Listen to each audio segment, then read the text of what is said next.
Back, chapter 9, section 9.3. Here we are going to test a proportion P.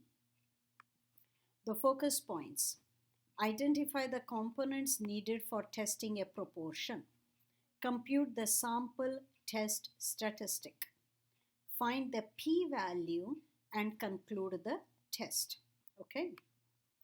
Throughout this section, we will assume that the situations we are dealing with satisfy the conditions underlying the binomial distribution. In particular, we will let R be the binomial random variable. This means that R is the number of successes out of n independent binomial trials. So, P hat is R over n. It is our estimate for P, the population probability of success on each trial. The letter Q again represents the population probability of failure on each trial. That is, Q is 1 minus P. We also assume that the samples are large. That is, n times P is greater than 5 and n times Q is greater than 5. For large samples, n times P greater than 5 and n times Q greater than 5, the distribution of P hat values is well approximated by a normal curve, with the mean mu equals P and standard deviation sigma equals square root PQ over M.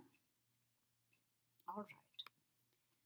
Now, null and alternate hypotheses for tests of proportions are: left tail test, null hypothesis, P is K. It's left-tailed, so alternate hypothesis is P less than K. Right-tailed test. Null hypothesis is P is K. Alternate hypothesis for right-tailed, P greater than K. Two-tailed test. Null hypothesis is P is K. Two-tailed, alternate hypothesis is P is not equal to K. That means P could be less than K or greater than K. That's why two tails. So these are the situations, these are the hypotheses depending on what is asked for in the problem. Notice that since P is a probability, the value K must be between 0 and 1. You see, probability cannot exceed 1 or be less than 0. So K is a number between 0 and 1. Now, for tests of proportions, we need to convert the sample test statistic P hat to a Z value. Then we can find a P value appropriate for the test.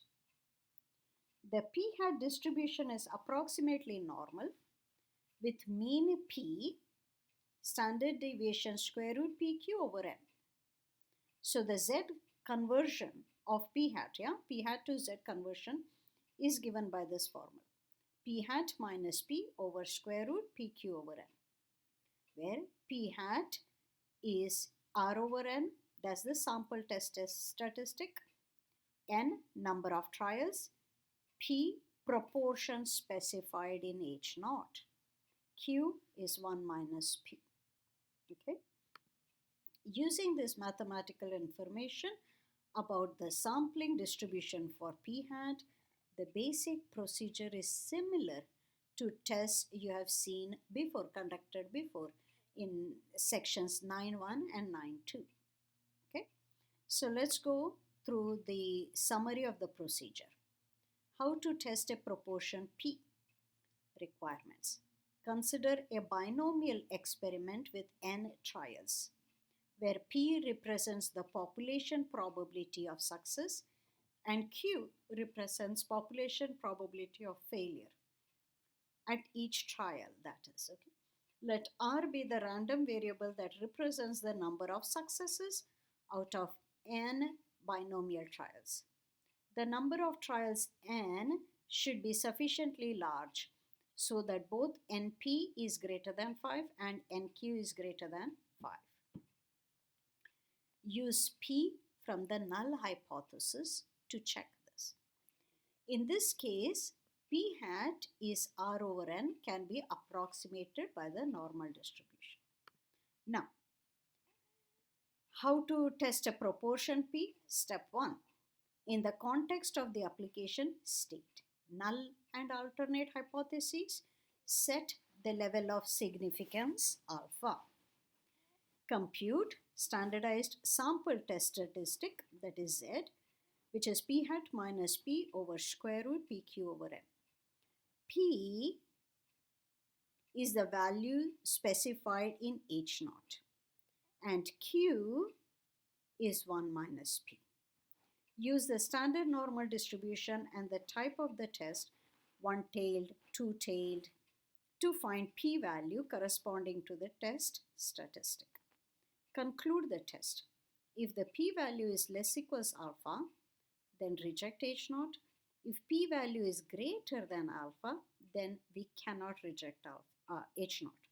Reject H naught or do not reject H naught. And then finally, interpret. Let's look at an example and we'll continue with the example in our next video.